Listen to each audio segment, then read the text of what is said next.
Okay so hello students, आज हम लोग साउंड चैप्टर का लेक्चर नंबर 2 डिस्कस करने जा रहे हैं। लास्ट लेक्चर में हम लोगों ने क्या देखा था कि साउंड क्या होता है, साउंड प्रोड्यूस कैसे होता है एंड साउंड प्रोपेगेट कैसे होता है। अब इन सब चीज़ों से हम आगे बढ़ते हुए इस लेक्चर में ये हम सीखेंगे कि साउंड एक तरीके की एनर्जी है जो डेफिनेशन से चला था, और देखा जाए तो ये जो एनर्जी है वो एक तरीके का डिस्टरबेंस है, और उस डिस्टरबेंस का मूव करना from one place to another place यही कहलाता है वेव। जो डिस्टरबेंस हम नाम देते हैं एक्चुअली उसी को एक नाम दे देते हैं वेव। जरा इस बात को थोड़ा और डीपली समझने की कोशिश करते हैं, शायद आपको आराम से समझ में आ जाए।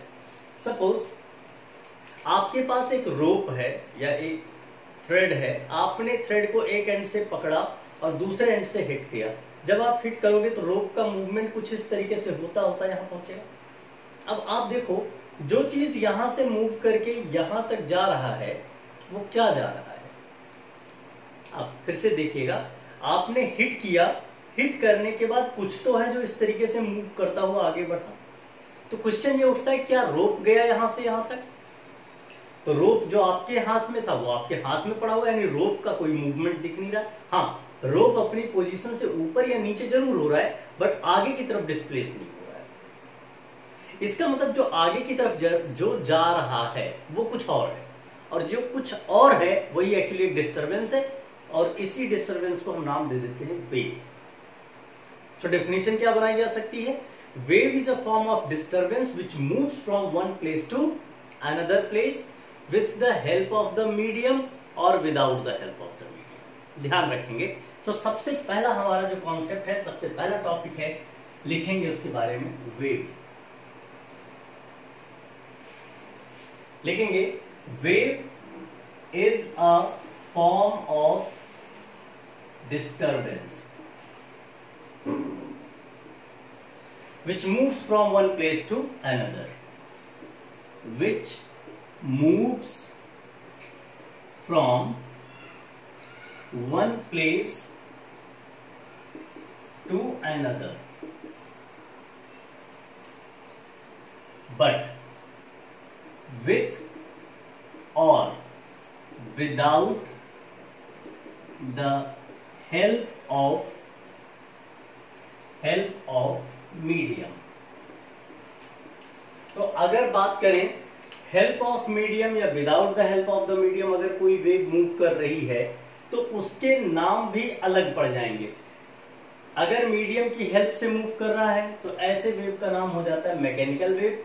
अगर without the help of the medium move कर रहा है तो ऐसे वेव का नाम हो जाता है इलेक्ट्रोमैग्नेटिक वेव।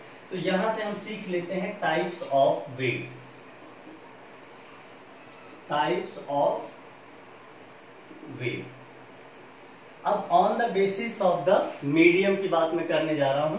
तो वेव के दो टाइप हो गए। पहला है on the basis of medium required. Medium required, जरा बोलेंगे क्या होगा इसमें? पहले को नाम देंगे बेटे मैकेनिकल वेव। मैकेनिकल वेव की डेफिनेशन भी हैंड टू हैंड लिखते चलेंगे। मैकेनिकल वेव की डेफिनेशन क्या है? The wave which needs medium, the wave which needs medium to propagate,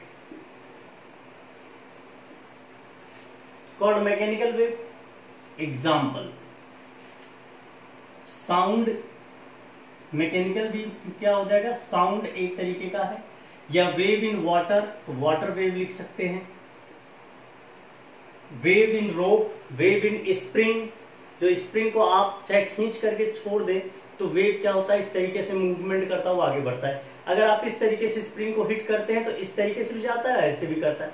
यानी स्प्रिंग एक ऐसी चीज है जो आपको लॉन्ग मतलब दो तरीके का मोशन देता है, वो अभी हम थोड़ी देर में डिस्कस करने जा रहे हैं। बी पार्ट इसका है बेटा क्या? Electromagnetic wave. Electromagnetic wave. देखो, स्टार्स या सन से एन नंबर ऑफ वेव्स निकलती हैं, अलग अलग तरीके की एनर्जीज निकलती हैं। उन्हीं एनर्जीज का कॉम्बिनेशन कहलाता है इलेक्ट्रोमैग्नेटिक वेव्स। उसी का एक छोटा सा पार्ट लाइट भी है, उसी का पार्ट गामा रेज है, अल्ट्रावायलेट रेज है, इंफ्रारेड रेज है, माइक्रोवेव है, रेडियो वेव है। ये बहुत सी ऐसी चीजें हैं जो इस इलेक्ट्रोमैग्नेटिक वेव के कॉम्पोजिशंस के पार्ट है। मतलब इसी से देखा जाए तो इन सब का कॉम्बिनेशन इलेक्ट्रोमैग्नेटिक वेव कहलाता है। तो इलेक्ट्रोमैग्नेटिक वेव की डेफिनेशन क्या बनाई जा सकती है? The wave which does not required medium to propagate, the wave which does not require medium to propagate, क्या कहलाएगा? Electromagnetic wave. एग्जाम्पल अभी अभी आपने सीख लिया, that is light, that is ultraviolet rays, या और भी चीजें हो सकती हैं।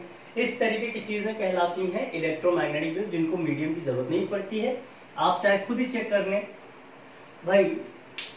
कहा जाता है कि जो एटमॉस्फेयर है अर्थ का वो कंप्लीटली 8 किलोमीटर के आसपास तक है। जो हमारा एनवलप है एटमॉस्फेयर का वो 8 किलोमीटर के आसपास।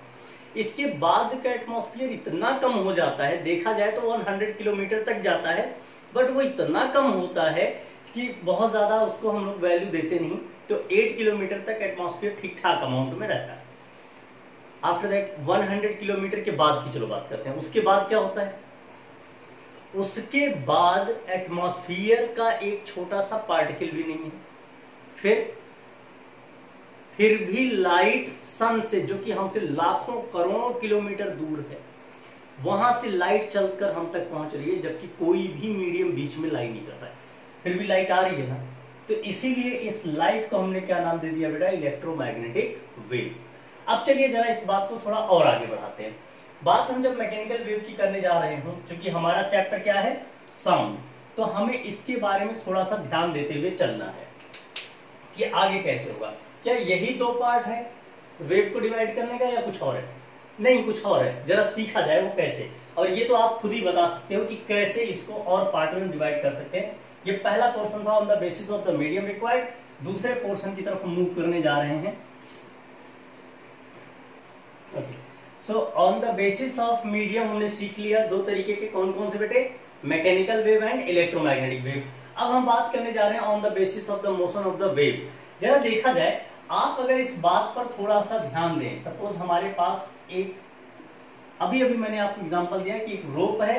रोप को हमने वॉल के एक एंड से यहां पर टाई करा और दूसरे एंड से हमने यहां पर पकड़ा, और इस चीज को मैंने हिट करा। जैसे आप इसे हिट करेंगे, आपको कुछ इस तरीके का एक मूवमेंट देखने को मिलेगा। जरा उस मूवमेंट को थोड़ा ध्यान से देखेंगे आप, लाइक दिस। कुछ इस तरीके का मूवमेंट देखने को मिलेगा रोप का। अब आप देखें तो यहां से जो चल के इधर की तरफ मूव करा, यहां से चलकर जो इस डायरेक्शन में जा रहा है वो क्या है? और कुछ चीज है जो ऊपर की तरफ भी मूव कर रहा है और नीचे की तरफ भी मूव कर रहा है। इधर ऊपर, इधर नीचे, इधर ऊपर, फिर आगे नीचे।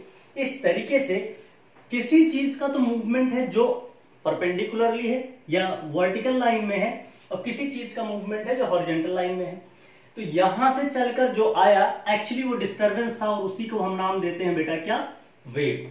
लेकिन जो ऊपर और नीचे मूव कर रहा है एक्चुअली वो है motion of particle, motion of particle. तो एक इस तरीके का मोशन हमें देखने को मिल सकता है। दूसरा जरा मोशन किस तरीके का देखने को मिल सकता है, जरा इस पर थोड़ा ध्यान देंगे बेटे। सपोज आपके पास एक स्प्रिंग है, और स्प्रिंग को आप एक ब्लॉक से कनेक्ट कर देते हैं। स्प्रिंग ब्लॉक अरेंजमेंट है लाइक दिस, और आपने इस पर लिटिल बिट फोर्स लगाया, और फोर्स लगाने के बाद आप आगे जाकर इस फोर्स को रिलीज कर देते हैं, फोर्स को छोड़ देते हैं। अब क्या होगा, आप देखो, पहले स्प्रिंग को आपने स्ट्रेच किया, फिर आपने छोड़ दिया, तो अब स्प्रिंग में जो मोशन आप देखेंगे वो कुछ इस तरीके का मोशन आपको देखने को मिलेगा।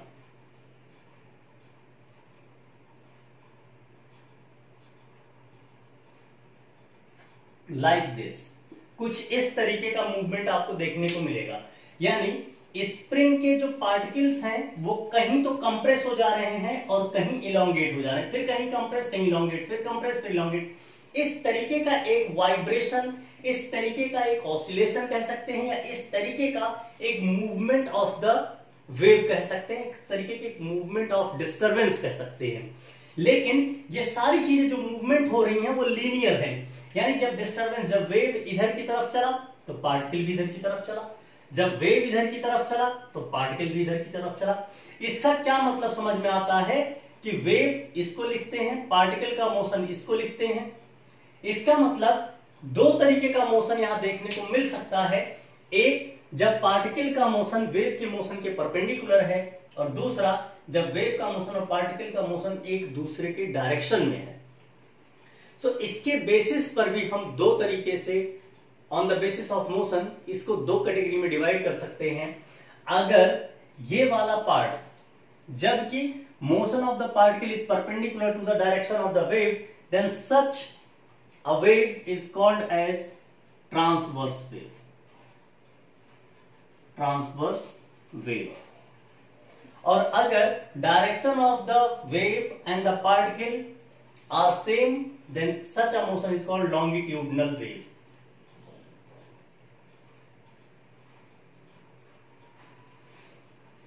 तो on the basis of the motion भी हम इसको दो पार्ट में कैटेगराइज कर सकते हैं।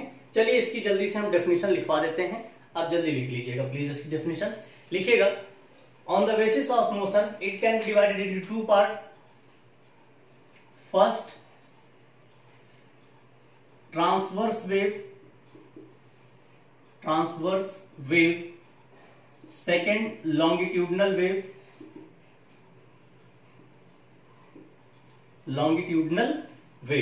ट्रांसवर्स वेव क्या होते हैं, डेफिनेशन इसमें लिखेंगे, the motion of the particle is perpendicular to the motion of the wave, the motion of the particle is perpendicular to the motion of the wave called as transverse wave, and motion of the particle is along the direction of the motion of wave called as a longitudinal wave.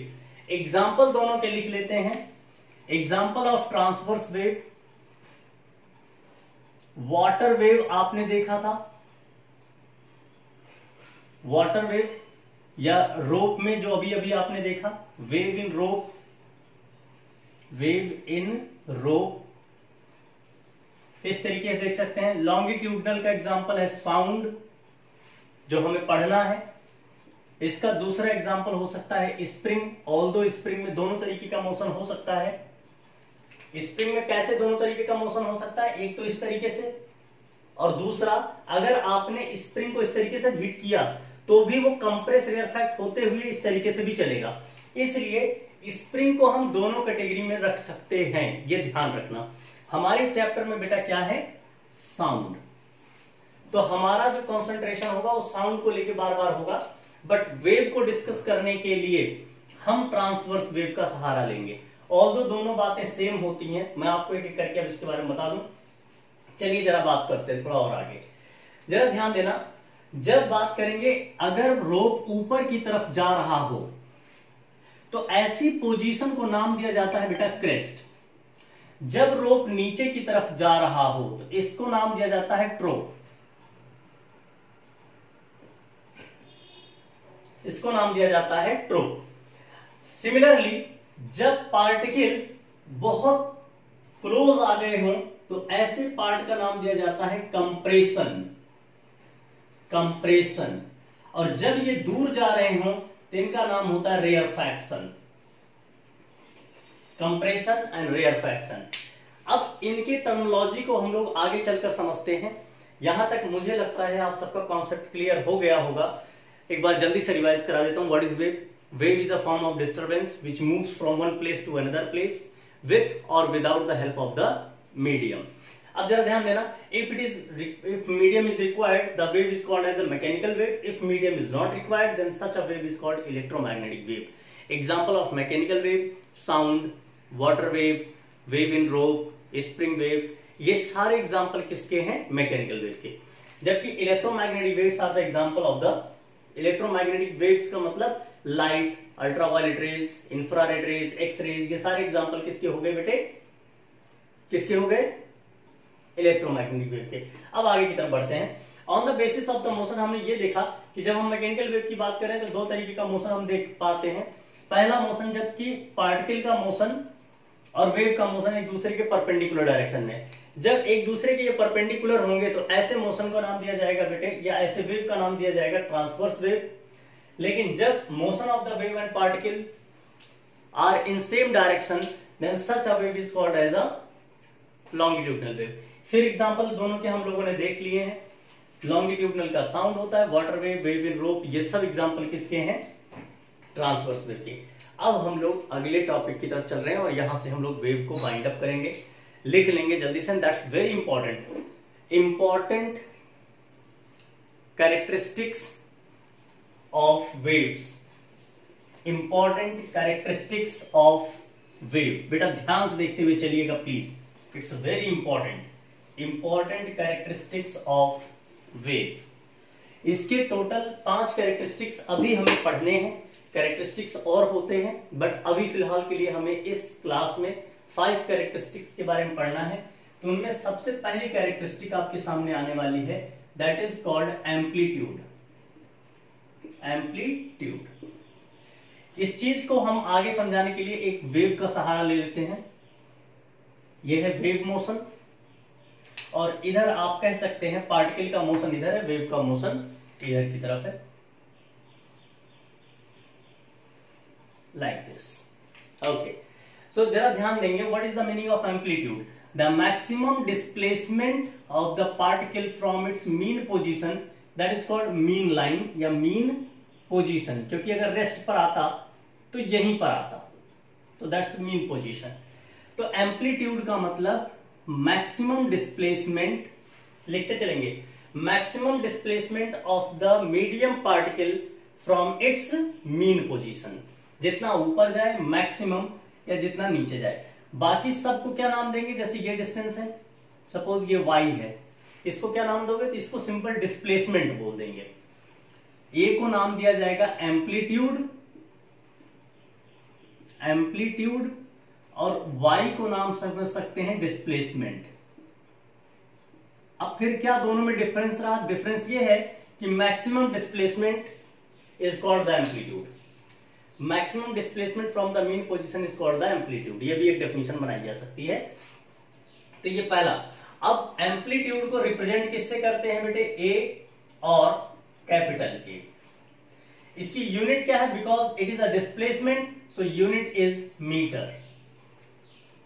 यहां ध्यान से देखते हुए चलिएगा, मैं बहुत ज्यादा इसके बारे में एक्सप्लेन, जो जो चीजें हैं वो मैं आपको समझाता जाऊंगा। फिर से रिपीट कर रहा हूं, एम्पलीट्यूड का मतलब क्या होता है? Displacement of the particle from its mean position, या maximum displacement of the particle from its mean position is called amplitude. Second part है, second part is called wavelength. Wavelength, अब वेवलेंथ को हम लोग लैम्डा से रिप्रेजेंट करते हैं, लिखते ऐसे हैं लैम्डा, बोलते ऐसे हैं, लिखते ऐसे हैं, और ये भी, इसकी भी यूनिट मीटर है। क्यों है जरा देखा जाए। इसका मतलब ये होता है बेटा कि एक पर्टिकुलर ऑसिलेशन में वेव ने कितना डिस्प्लेसमेंट ट्रेवल किया। ये जो total displacement travelled by the wave in one oscillation है, इसे हम वेवलेंथ कहते हैं। What is the meaning of one oscillation? मतलब कि जब जिस पोजीशन से आप चलना स्टार्ट किए थे, आप उसी कंडीशन को जब दोबारा ऑब्टेन करते हैं तो वहां तक का डिस्टेंस आपका बन जाता है बेटा जी वन वेवलेंथ। फॉर एग्जांपल, यहां से इस पॉइंट ए को देखें आप और इस पॉइंट बी को देखें आप, दोनों पॉइंट में हम एकदम पहली बार ऐसा है कि दोनों सेम डायरेक्शन में दोबारा जाने की कोशिश कर रहे हैं, इसलिए इन दोनों के बीच का डिस्टेंस कहलाएगा बेटा वेवलेंथ। ऐसा नहीं यहीं से आप कहीं से ले लो, जैसे मैं आपको अगला पॉइंट अगर यहां से बताऊं, सपोज आपने ये y वाला पोजीशन चुन लिया, यहां से भी इतना ही डिस्टेंस y वाला डिस्टेंस चुन लो, स्टिल ये डिस्टेंस भी बेटा आपके लिए वेवलेंथ के ही इक्वल आएगा। तो ध्यान रखना, जिस फेज से आप चलना, यानी जिस पोजीशन से चलना स्टार्ट किया, क्या दोबारा जब भी उस पोजीशन को आप ऑब्टेन करोगे तो उतने डिस्टेंस को हम नाम दे देते हैं वेवलेंथ। तो चीजों को बहुत क्लियरली समझ के चलना बेटा। वेवलेंथ क्या होता है?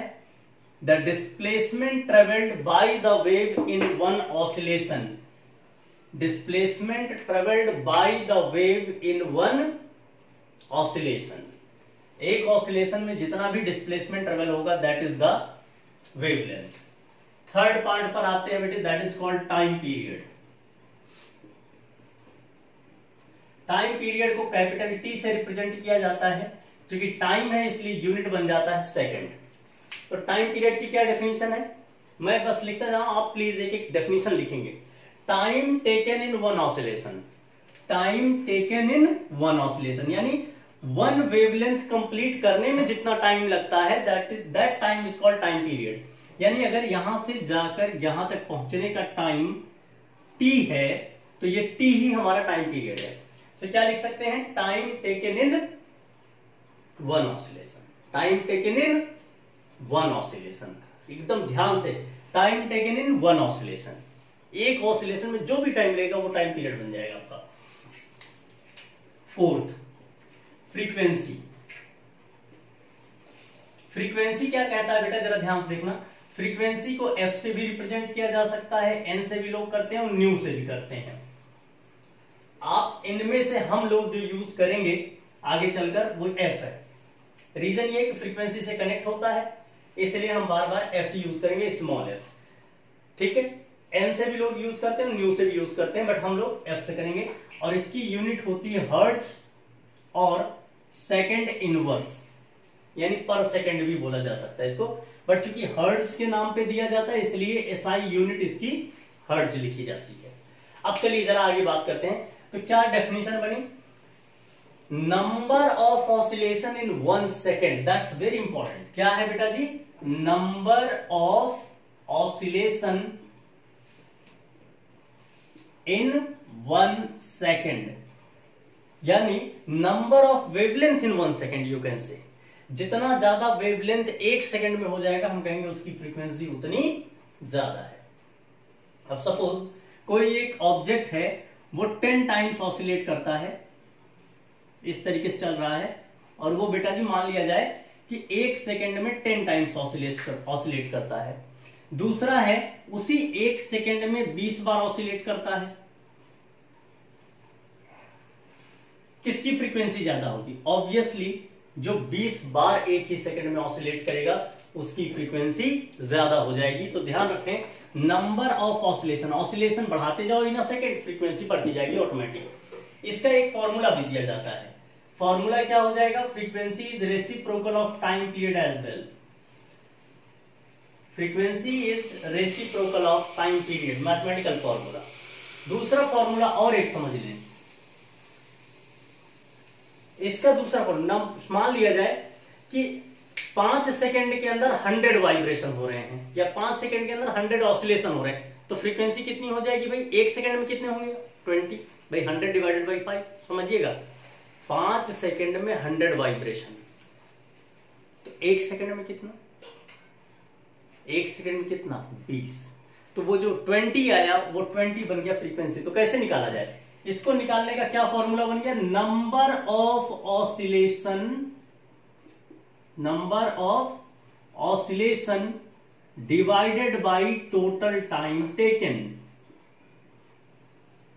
एक दूसरा फॉर्मूला ध्यान रखना, ये जो फॉर्मूला है दोनों में डिफरेंस क्या है, ये फॉर्मूला है 1 सेकंड के लिए सारे खेल खेल रहा है, पहले ही सब पता है कि 1 सेकंड है इसका, लेकिन यहां पर आपको वो निकालना पड़ेगा। तो ध्यान रखना बेटा जी, जैसे मैंने आपको कह दिया टाइम पीरियड मैंने दे दिया, सपोज आपको मैंने कहा कि कोई एक वेव है उसका टाइम पीरियड है 0.2 सेकेंड, तो फ्रीक्वेंसी क्या हो जाएगी भाई, तो 1/t यानी 1/0.2 कितना आ गया भाई, 5 हर्ट्ज। कितना आ गया, ये सिंपल निकालने की बात है। दूसरा मैंने अभी आपसे कहा कि सपोज 100 ऑसिलेशन हो रहे हैं और उसमें 5 सेकेंड लग रहा है, तो क्या फ्रीक्वेंसी होगी, तो number of oscillation total time taken 20 hertz हो गया। तो ये मेथड्स हैं इनको निकालने के, ऐसे क्वेश्चंस भी आपके सामने आएंगे बेटे, तो हम लोग उसको देखेंगे। चलिए आगे बढ़ते हैं एंड लास्ट पार्ट की तरफ मूव करने जा रहे हैं, that is called velocity. Velocity and velocity term आप बहुत पहले से पढ़ते आ रहे हो। वेलोसिटी का मतलब होता है डिस्प्लेसमेंट अपॉन टाइम। वेलोसिटी को किससे लिखा जाता है, v से। यूनिट क्या होती है, मीटर पर सेकेंड, बोलो यार। और वेलोसिटी का जो फॉर्मूला होता है that is displacement upon time. तो अगर मैं सबसे छोटा डिस्प्लेसमेंट सपोज यहां के लिए बोल रहा हूं, तो वन वेवलेंथ के लिए बात कर रहा हूं, तो वन वेवलेंथ यानी लैम्डा और इसमें लगा time T, so lambda by T becomes the velocity. But इसकी डेफिनेशन क्या होगी, टाइम टेकन, ये क्या होगा velocity, displacement per unit time, या one wavelength with respect to the time period. इसका दूसरा फॉर्मूला, क्योंकि 1/t की वैल्यू आपको पता है f होती है, तो 1/t जहां रखा है वहां f भी रख सकते हैं, सो v का नया फॉर्मूला बन जाएगा लैम्डा इंटू एफ। ये आपकी चॉइस है, ये इतने फॉर्मूले से हम लोग इसको बाइंड अप करते हैं। अब सुन लेना ध्यान से, आपके पास एनसीईआरटी की क्वेश्चन बुक होगी, इंडेक्स क्वेश्चन उठाइए और एक्सरसाइज के क्वेश्चन उठाइए, जितने भी क्वेश्चन इन पर बेस्ड हों प्लीज उसको अभी के अभी सॉल्व कर लो। आज इस काम के लिए टाइम वेस्ट ना करें एक सेकंड के लिए भी, क्योंकि अगर ये भूल गया बेटे तो फिर याद जल्दी नहीं आएगा, लेकिन अभी अगर कर लेते हो तो ये शायद काफी टाइम तक आपको याद भी रहेगा और समझ में आता रहेगा। तो please it's my humble request कि इस टॉपिक को पढ़ने के बाद इसके सारे क्वेश्चंस आप सब अच्छे से तैयार कर ले। होप आप सबको चीजें समझ में आ गई होंगी, और मैं 2 मिनट में जल्दी से सारी चीजें समराइज कर देता हूं। हमने स्टार्ट किया था वेव से। What is wave? Wave is a form of disturbance which moves from one place to another with or without the help of the medium. फिर बात किया गया टाइप्स ऑफ द वेव। तो on the basis of the medium we can divide wave into 2 part, mechanical wave and electromagnetic wave.